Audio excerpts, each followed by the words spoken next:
일본 후쿠시마에서 끔찍한 일이 있었죠. 후쿠시마 원전 사고. 그날이 바로 어제 3월 11일이었는데요. 10년이면 강산도 바뀐다는데 그 원전 사고가 터진 뒤 14년이 지났습니다.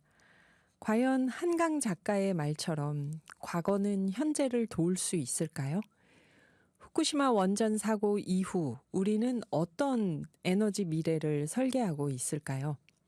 후쿠시마 핵사고 14주기를 맞아서 이번 주 토요일 서울 도심에서 5대 종단과 함께 시민행진을 준비하는 분들이 있습니다. 후쿠시마 핵사고 14년 탈핵 민주주의 행진을 기획하고 있는 이영경 에너지정의행동 사무국장님 모셨습니다. 안녕하세요. 안녕하세요. 네, 에너지 정의 행동 하니까 벌써 느낌이 오는데요. 오늘 저희 청취자분들께 간단하게 소개해 주신다면요. 네, 안녕하세요. 제가 활동하는 에너지 정의 행동은 아까 안 그래도 이름에서 느낌이 오셨다고 했으니까요. 에너지를 어떻게 하면 정의롭게 생산하고 운영하고 소비하고 또 배분할 것인가 이런 것들을 좀 고민하고 있는 단체고요. 그래서 탈핵, 에너지 문제 그리고 기후 문제에 대해서 활동 같이 나누고 있습니다. 반갑습니다. 네, 반갑습니다. 그 후쿠시마 원전 사고가 사실 14년 전에 굉장히 큰 충격이었는데 원전 사고가 있다고 해도 가까운 나라나 우리 근처에서 일어날 거라고는 상상을 못했기 때문에 또 저희가 이제 재생에너지 협동조합 태양광이나 재생에너지 협동조합 이사장님들 쭉 모셨거든요. 일주일에 한 분씩. 그런데 어떻게 시작하게 됐어요 하고 여쭤보면 후쿠시마 원전 사고가 계기가 됐다는 분들이 참 많았어요. 의외로. 근데 이영경 사무국장님은 14년 전 후쿠시마 사고가 어떤 의미였을까 이게 문득 궁금해집니다. 14년 전 되게 오래된 것 같죠. 사실 진짜 얼마 전, 예, 그렇죠. 14년 해봤자. 네. 맞아요. 제가 사실 14년 전에 요 시간에는 육아휴직 중이었습니다. 아, 네, 네. 그 전에 제가 했던 활동은 주로 탈핵이 아니라 반핵 운동이라고 불렀었어요. 그래서 핵발전 또는 핵무기에 대해서 반대하는 운동들을 많이 펼쳤었는데 사실 후쿠시마에서 핵사고가 나고 나서 제가 아마 육아휴직 중이어서 더 그랬을 것 같기도 한데 갑상선이 괜찮은지 그 방진복을 입고서 엄마 품에 안겨서 검사를 받는 아기들 사진이 굉장히 눈에 들어오는 거예요. 네, 후쿠시마 사고 맞습니다. 이후에요. 그리고 매번 연일 나오는 뉴스에 보면 밖에 외출을 못 한다거나 2주를 바로 했다거나 아니면 체육 시간에도 운동장에는 못 나간다거나 이런 기사들을 좀 접하면서 핵발전이라는 것이 그냥 단순히 그냥 방사능이 내 몸에 들어오는 문제가 아니구나.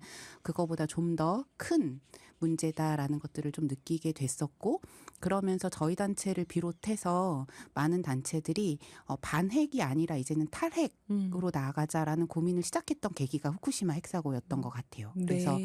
핵발전이 없는 세상을 우리가 어떻게 그릴 수 있을까에 대한 고민을 사실 시작하면서 그래서 지금은 그 당시에는 일부 지역 주민들이나 환경단체들의 운동이었다면 지금은 아까도 이제 태양광 협동조합 말씀 주신 것처럼 그렇게 에너지 전환을 고민하는 분들이라든가 아니면 안전한 먹을거리를 고민하는 네, 분들 네.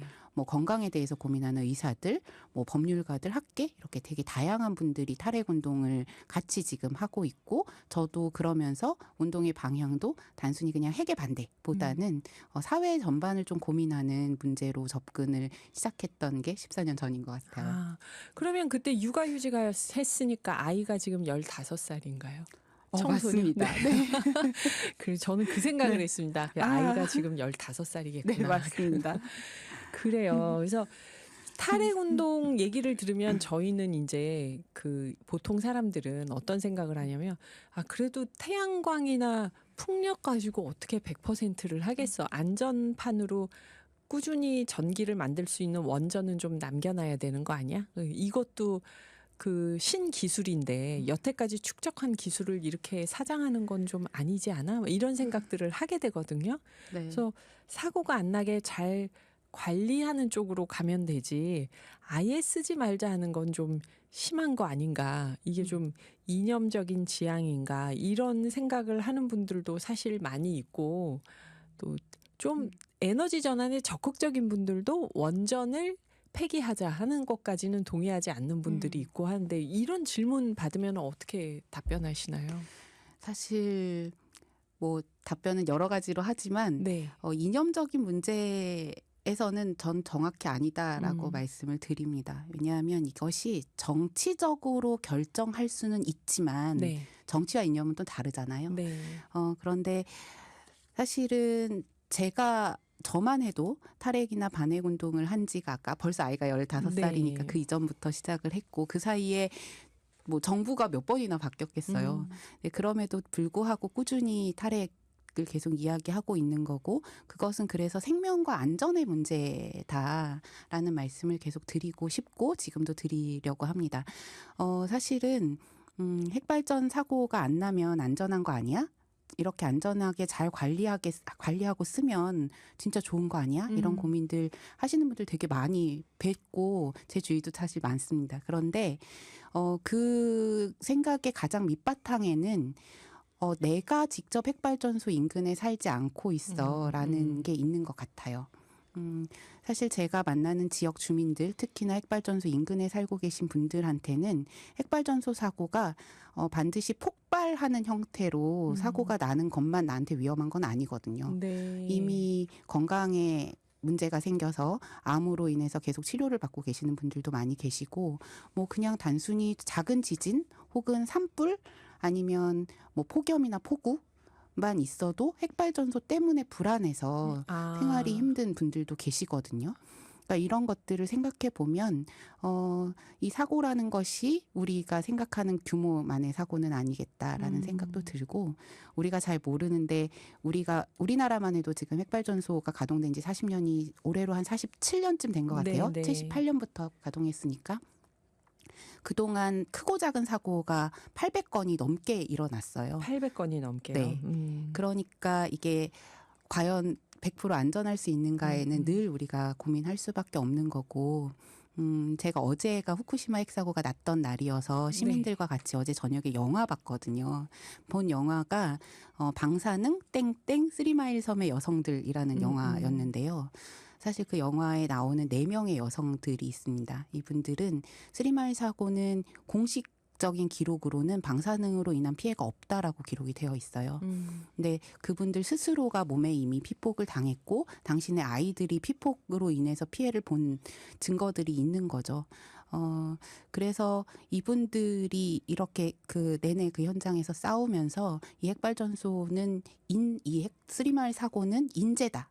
라고 규정하고 있고 우리는 후쿠시마 사고나 체르노빌 사고 역시도 인재라고 이미 알고 있잖아요. 아주 고도의 기술이지만 결국은 인재의 벽을 넘지 못하더라고요. 그런 면에서 100%의 안전이라는 것은 늘 장담할 수 없지 않나라는 생각도 좀 들고요. 78년도에 우리나라 처음 원전 세우고 47년 동안 800건의 크고 작은 사고가 있었다 하셨는데 우리가 사실 언론을 통해서 알고 있는 사고는 거의 없거든요. 네, 맞아요. 우리나라 원전이 굉장히 안전하다고 생각하는데 저도 지금 말씀 들으면서 800건이면은 1년에 한 20건씩 있었다는 얘긴데 네. 몰랐구나 하는 생각이 들어요. 오늘도 사고 소식이 있습니다. 아, 그런가요? 오늘도 방사능 냉각수 누출이 된 사고가 언론에 났는데 제가 사실 오늘 좀 정신이 없어서 언론을 꼼꼼히 체크를 못했어요. 이렇게 언론을 뒤지면 사고가 있습니다. 그런데 우리가 보통 많이 듣는 뭐 되게 메인이 되는 언론이나 이렇게 해서 잘 보도가 되지 않기도 하죠. 헤드뉴스로 나오지 않으니까. 맞습니다. 저희 4부와 5부 사이 쉬는 시간에 기사 검색을 저도 빨리 해봐야겠네요. 네. 그래요. 해마다 후쿠시마 원전 사고일 3월 11일에 맞춰서 시민행진을 준비해 오신 걸로 알고 있는데요. 이게 언제부터 시작이 됐을까요? 후쿠시마 핵사고가 2011년 3월에 나고 나서 한국 사회가 굉장히 충격을 받았잖아요. 네, 네. 그 해는 그것에 대응하는 해였다면 그 다음 해 바로 이듬해인 12년 3월 11일 즈음에 주로 주말 이제 시민행진 또는 탈핵행진이라는 이름으로 진행을 많이 했었습니다. 네. 후쿠시마 핵사고로 희생된 분들 혹은 희생된 생명들을 좀 기리기도 하고요. 그리고 그 사고의 의미가 무엇인지를 한 번쯤 되새겨 보기도 하고 한국 사회의 탈핵을 더 요구하는 자리로 매년 준비했고 지금도 여전히 하고 있습니다. 2012년부터 해마다 하신 거면 네. 9, 10, 1, 2, 3, 4, 5, 14년 동안 네, 14번을 맞습니다. 하셨네요. 그래요. 이영경 에너지 정의행동 사무국장님과 이야기하고 있는데요. 5부에서 이어가겠습니다. 네, 후쿠시마 핵사고 14년 탈핵 민주주의 행진을 기획하고 있는 이영경 에너지 정의행동 사무국장님과 오늘 함께하고 있습니다. 14년 기념으로 올해 하는 게 아니라 지난 14년 동안 해마다 하셨다고 해요. 짧은 문자 50원, 긴 문자 100원의 정보 이용료가 있는 샵 0999로 여러분 궁금하신 사항 있으면 문자 보내주세요. 제가 직접 한번 여쭤보겠습니다. 아까 교통캐스터 동반자의 동반자 김순영님한테 하신 얘기죠. 청개구리님, 나의 동반자님, 비가 와요, 우째요. 김순영 캐스터님 지금 듣고 계시면 네, 청개구리님이 사연 보내주셨습니다. 그 사무국장님 이 올해 시민행진 주제가 탈핵 민주주의라고 했는데요. 탈핵하고 민주주의가 무슨 관계가 있지 하고 궁금한 분들 계실 것 같아요. 원자력 발전소가 있는 민주주의 국가들이 얼마나 많은데 이렇게도 맞아요. 생각할 수 네. 있고 어떻게 이런 주제를 잡으셨는지요?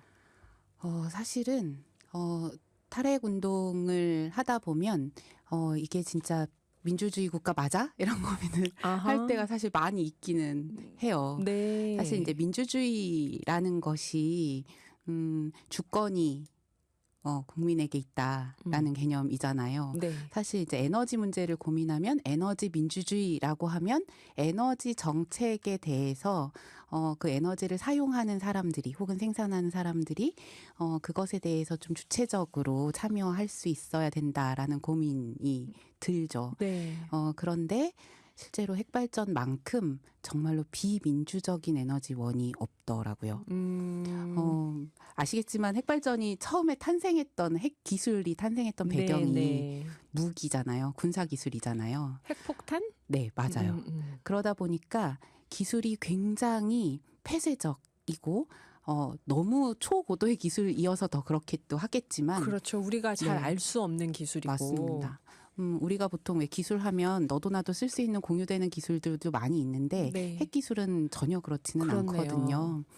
그리고 군사 문제와 안보 문제가 엮여 있으니까 정보 공개는 더더욱 안 되죠. 어렵고요. 예.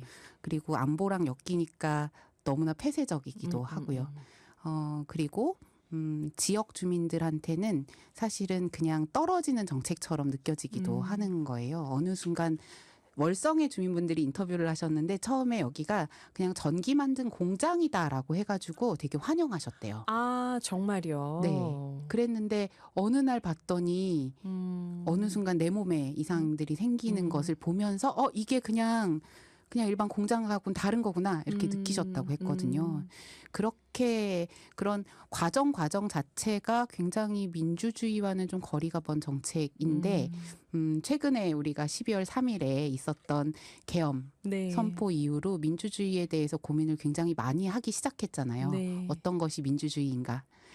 그래서 이번에 엮이는 3월 11일을 기점으로 하는 이 탈핵 행진은 우리가 고민하고 있는 민주주의와 핵발전이 가지고 있는 이런 문제들을 좀 같이 고민하는 시간으로 가져보면 좋겠다. 아, 느낌이 오네요. 또. 네. 네. 그래서 이번엔 그렇게 제목을 좀 정해보았습니다. 핵의 비민주성에 대해서 네. 얘기를 해보는 거네요. 그렇죠. 우리 집 옆에 원자력 발전소가 생긴다 하면 아무도 좋아하지 않지만 누구도 반대할 수 없는, 반대해도 소용이 없는 그런 그 핵 정책에 대해서 또 네. 이제 만약에 이렇게 저렇게 해서 피해가 있습니다 해도 전문가들이 그것은 원자력에 의한 피해가 아닙니다 하면 더 이상 어떻게 볼 수 없고. 맞습니다. 아, 핵이라는 게 그 정보나 혹은 국가 안보 차원에서의 중요성 이런 것 때문에 그만큼 폐쇄적이고 비민주적이 될 수밖에 없다. 네. 이- 그리고 굉장히 또 강압적이기도 하죠. 네.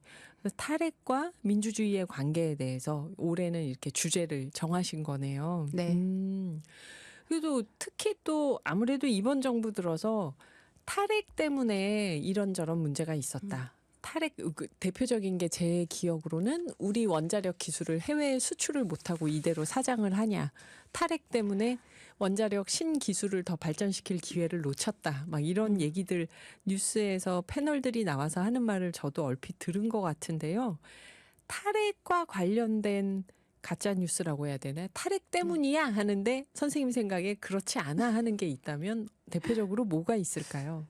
당장에 좀 전에 이제 우리가 탈핵 때문에 수출 못했어라고 했다고 하셨는데 그 전에 지금 우리가 체코의 수출 아직 수주 받지는 못했지만 네, 결정된 게 아니죠. 결정된 아직. 건 아니지만 이제 했다고 한참 이제 잭팟이라고 네, 많이 네. 나왔었죠. 근데 그 전에 우리가 그 규모 그것만큼 그 이상 되는 규모로 수출했던 것이 UAE에 아랍에미리트. 수출을 예. 했단 말이죠. 근데 어제 오늘 기사가 거기에 엄청난 적자가 있고 그것을 지금 한국전력이 메워야 되는 상황이다. 뭐 이런 기사가 지금 나오고 있어요. 아랍에미리트에 야심차게 원자력 수출을 했는데 거기서 우리가 이제 지어주기로 네. 하고 사업 진행 중인데 거기서 발생하는 적자를 한전에서 보존해야 된다는 건가요? 네, 한수원이 계약했던 조건이나 이런 것들을 봤을 때 뭐 이런 문제들이 지금 한전이 떠안게 되는 거 아니냐라는 고민. 지금 이제 그런 기사들이 이제 아주 최근에 이제 나오기 시작했거든요. 네, 사실 체코 원전 수출도 어쩔지 이제 알 수 없는 거죠. 만약에 하게 되더라도. 네. 근데 사실 이제 이건 뭐 거짓 뉴스는 아니지만 사실 제가 기억하는 탈핵 때문에라고 했을 때 가장 큰 거짓 뉴스는 딱 그 탈핵 때문이라는 단어 자체인 것 같아요. 음흠. 사실은 문재인 정부의 탈원전 때문이다라고 얘기를 하는데 문재인 정부 때는 핵발전소에서 나오는 발전량이요. 네. 그 전 정부보다 많았습니다. 그렇죠. 폐쇄한 네. 원자력 발전소가 없었어요. 네. 예. 오히려 문재인 정부에서 얘기했던 탈원전 정책은 신규로 지으려고 했었던 계획되었던 것을 취소했던 계획이 중심이었기 때문에 그 당시에 원전이 폐쇄된 건 없었어요. 네. 그래서 핵발전량은 오히려 늘었거든요. 네. 그러니까 이것 때문에 뭐 전기요금이 올랐다거나 이런 것들은 그 근거가 되지 못하는 거죠. 아하. 근데 계속 그렇게 이제 언급을 했던 거고 또 최근에는 오히려 문재인 정부가 아니라 이제 윤석열 정부 들어오면서 윤석열 정부가 핵 정책을 굉장히 진흥하는 방향으로 바꿨잖아요. 그렇죠. 적극적으로 그러면서 신규를 짓고 네. 네. 그러면서 작년하고 재작년에 윤석열 정부의 핵 진흥 정책 덕분에 온실가스 배출이 줄었다라고 환경부가 홍보를 했거든요. 아하. 그런데 실제 윤석열 정부 들어서면서 핵발전의 발전량이 문재인 정부보다 확연히 는 것도 아닌 거예요. 그러니까 이게 늘어서 온실가스가 줄었다라는 것도 거짓말인 거죠. 사실 실제로 온실가스가 줄어든 이유를 찾아보면 재작년에 우리나라의 흰남노 때문에 폭우가 쏟아지면서 네. 포항의 포스코 네. 공장이 있잖아요. 포스코가 우리나라에서 온실가스를 배출하는 1위 기업이에요. 아하. 근데 거기가 6개월 정도 가동을 멈췄습니다. 아하. 그러니까 거기에서 온실가스 배출이 안 된 거죠. 네, 네. 그리고 작년에는 경기 침체가 산업을 심했죠. 네, 산업에 타격을 입히면서 실제 네. 온실가스 감축이 됐거든요. 근데 이것을 마치 윤석열 정부의 탈원전 정책에 반대하는 탈탈 원전 정책이죠. 정책 덕분이다라고 홍보한 것도 사실은 거짓 뉴스 중에 하나인 것 같아요. 그게 이제 원자력에 대한 이미지를 클린 에너지, 맞습니다. 탄소를 배출하지 않는 에너지라는 이미지를 강조하려다 보니까 그렇게 되는 것 같은데요. 네. 최근에 탈핵 관련 뉴스를 보면 이런 얘기가 있습니다. 유럽도 우크라이나 전쟁으로 가스값이 치솟으니까 원전으로 회귀한다. 그러니까 프랑스 같은 경우는 독일만 원전을 안 하는 거지. 프랑스는 원전이 사실 있는 거고 체코도 원전을 더 짓겠다고 우리하고 계약을 하려는 거고. 그래서 원전이 싸고 안정적인 전력 공급원으로 탄소를 배출하지 않는 전력 공급원으로 가치를 인정받고 있다. 이런 얘기가 있는데요. 이거는 어떻게 보시나요? 사실 이제 뭐 실제로 원전을 좀 고민하는 나라들이 있다라는 것은 뭐 계속 언론 보도 나오고 있기도 하죠. 근데 네. 프랑스 같은 경우는 사실 핵발전소가 늘지는 않아요. 거기는 원래 핵발전이 차지하는 비중이 굉장히 높았던 나라인데 오히려 그 비중은 낮아지고 있는 건 아, 낮아지고 사실이거든요. 있나요? 네. 프랑스에서? 프랑스도 어쨌든 재생에너지로의 전환을 정책의 방향으로 가지고 가고 있기 때문에 네. 전체적인 비중은 낮아지고 있는 건 사실입니다. 실제로 전 세계적으로 핵발전소를 많이 짓는 나라, 현재 많이 짓는 나라는 실제로 짓겠다고 계획한 것 중에 절반 이상이 중국이고요. 네. 그리고 러시아 정도가 좀 많은 숫자를 기록을 하고 있어요. 근데 중국이나 러시아는 자기네 기술이 있기 때문에 실제 우리나라가 이제 이 원전 르네상스라고 이야기하면서 수출을 막 꿈꾸고 있는데 사실 중국과 러시아는 우리 걸 수입하지 않죠. 자기네 그쵸. 기술이 있으니까요. 우리 기술을 수입해서 지을 리가 없죠. 네, 맞습니다. 그러니까, 예. 네. 오. 원전이 사실 싸다고 해요. 근데 이 원전이 싸다는 것은 우리나라 같이 정치적 요인이 굉장히 많이 개입이 되어 있습니다. 그리고 정치적 개입을 빼더라도 전 세계적으로 봤을 때는 이미 핵발전이 석탄 발전보다도 비싸다는 연구 보고가 되고 있거든요. 안전 비용이 들어가는 걸까요? 전체적으로 안전 비용뿐만이 아니라 네. 폐쇄 비용. 아. 또 같이 들어가는 거고 거기에 또 플러스 되는 게 이제 폐기물 관리 비용인 거죠. 그러면 우리는 그런 비용을 포함하지 않고 원전이 만드는 전기 가격을 책정하는 걸까요? 실제로 우리나라는 여전히 이제 발전 단가를 생각해 보면 여전히 핵발전이 좀 싸게 책정이 네. 되어 있어요. 근데 여기에 외부 비용이 굉장히 여러 가지가 있는데 그 외부 비용이 어떻게 책정이 되어 있는지에 대해서 정확한 정보가 나와 있지 않습니다. 아. 폐기물을 관리하는 비용이 기금으로 되고 있지만 그 기금이 턱없이 부족한 것도 사실이고 뭐 혹시라도 사고가 났을 때 그것에 대해서 대비하는 비용도 여전히 없고요. 핵발전소를 짓거나 추진할 때 정부가 보조하는 비용도 굉장히 크잖아요. 네네. 근데 그런 비용도 외부 비용으로 잡히지 않는 거죠. 아. 그렇게 치면 실제로 핵발전 비용이 정말 싼가에 대한 고민을 우리가 해볼 수밖에 없는 거고 단순히 비용 문제로 또 핵발전을 볼 수도 치환하기에는 없다. 어려운 것도 예. 있죠. 그래요. 다 떠나서 우리 집 옆에 핵발전소가 들어온다면 다들 싫어할 테고 네. 저기 송배전망 들어오는 걸로도 그렇게들 싫어하시는데 맞습니다. 그러면 내가 안 살고 나한테 안 보이는 저기 어딘가에 원자력 발전소가 생기는 건 상관없다. 전기값이 싸다면. 그럼 그것도 역시 문제가 아닐까 하는 생각은 드는데요. 뭐 선생님께 핵발전에 대해서 듣고 싶은 얘기가 굉장히 많은데 저희가 오늘 한정된 시간이라 네. 한 번 더 나와주셨으면 좋겠네요. 제가 궁금한 게 진짜 많은데 못 여쭤보고 있어요 지금. 이번 행진에 5대 종단이 함께한다. 5대 종단이면 불교, 천주교, 기독교 이렇게 세나요? 거기에 이제 원불교, 그리고 원불교? 천도교. 천도교. 네. 아하. 그 5대 종단이 함께한다고 하는데 시민행진이 어디서 또 어떤 내용으로 하는지 저희한테 소개를 좀 해주신다면요. 네. 올해는 해마다 비슷했어요. 장소가 늘 광화문. 광화문. 네, 아무래도 서울에서 또 사람들이 많이 모일 수 있는 광장이기도 하니까요. 광화문에서 하려고 계획하고 있고요. 광화문에 요즘에 이제 매주 토요일마다 또 다른 윤석열 퇴진을 요구하는 집회가 있잖아요. 거기랑 좀 함께 그렇죠. 그리고 합쳐서 탄핵 반대하는 집회도 있고 네, 거기. 맞습니다. 예. 거기서 그 광장에서 어쨌든 목소리를 같이 함께요. 내자라고 준비를 하고 있습니다. 이름이 탈핵 행진인데 올해 좀 여러 가지 상황 때문에 실제 행진은 못 하고요. 네. 주로 지역에서 오신 분들 그리고 서울에서 탈핵을 요구하는 분들의 시민 발언들로 좀 채워지고 공연도 같이 좀 진행을 하려고 하고 있고요.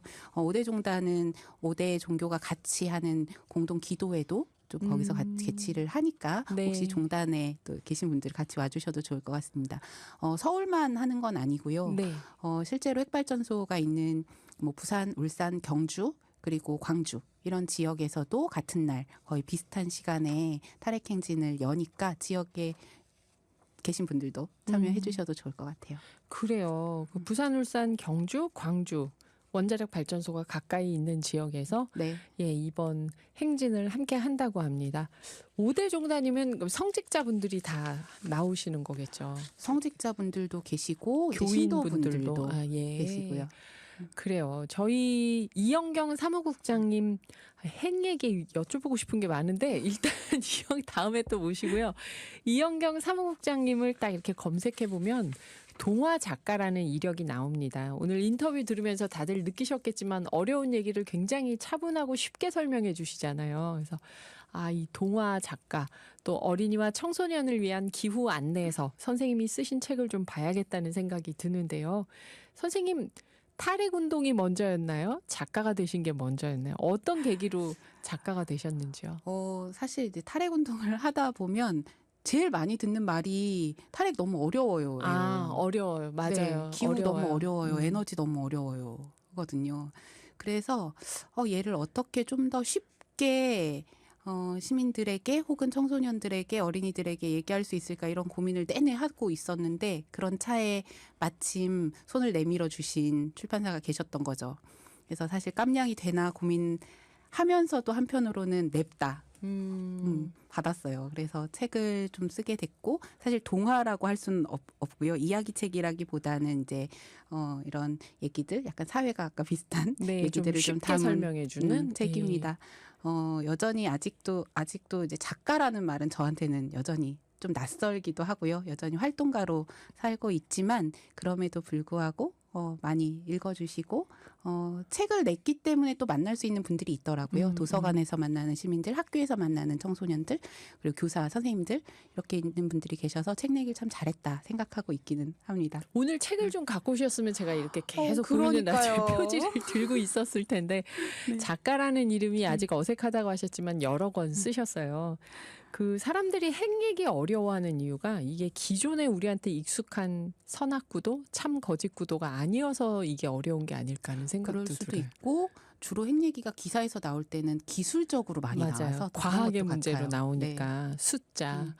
5832님이 이런 질문 주셨습니다. 혹시 인천의 영흥 석탄 발전 관련해서 어떻게 생각하세요? 논란이 많은데. 네. 제가 사실 환경운동, 에너지운동을 처음 시작했던 계기가 영흥도에 석탄발전소가 지어질 때 반대 운동하러 갔었어요. 정말요? 근데 지금은 지어지는 걸 반대하는 게 아니라 이제는 빨리 폐쇄하는 운동을 하고 있거든요. 영흥에 석탄발전소 6기가 있는데 지금 원래 2034년 폐쇄 계획이에요. 근데 최근에 인천시가 탄소중립 계획을 세우면서 이 영흥 석탄발전소를 좀 빠르게 폐쇄해야 탄소 중립에 도달할 수 있다라는 고민을 하고 있고 네. 그래서 저희 같은 환경단체나 에너지 운동을 하는 기후단체 이런 데서는 조금 더 빠르게 폐쇄할 것들을 좀 요구하고 있기도 합니다. 다만 여기에서 일하시는 노동자분들이 그렇죠. 실직 위기에 놓이면 안 되기 때문에 그것에 좀 연결되는 정의로운 전환, 이 일자리들을 어떻게 우리가 지켜낼 수 있을지 재생에너지 전환이나 공기업이 또 재생에너지에 투자할 수 있게끔 하는 운동까지 좀 같이 엮어서 석탄발전소 폐쇄와 재생에너지로의 정의로운 전환까지 좀 엮으면서 영흥도 문제도 같이 좀 들여다보고 있습니다. 네. 그 용인 죽전지부장 양홍성 님이 성모님과 함께하는 묵주의 9.1기도 책 표지를 보내주신 게 아무래도 이 5대 종단이 함께 시민행진을 한다 하니까 이 사진을 보내주신 것 같아요.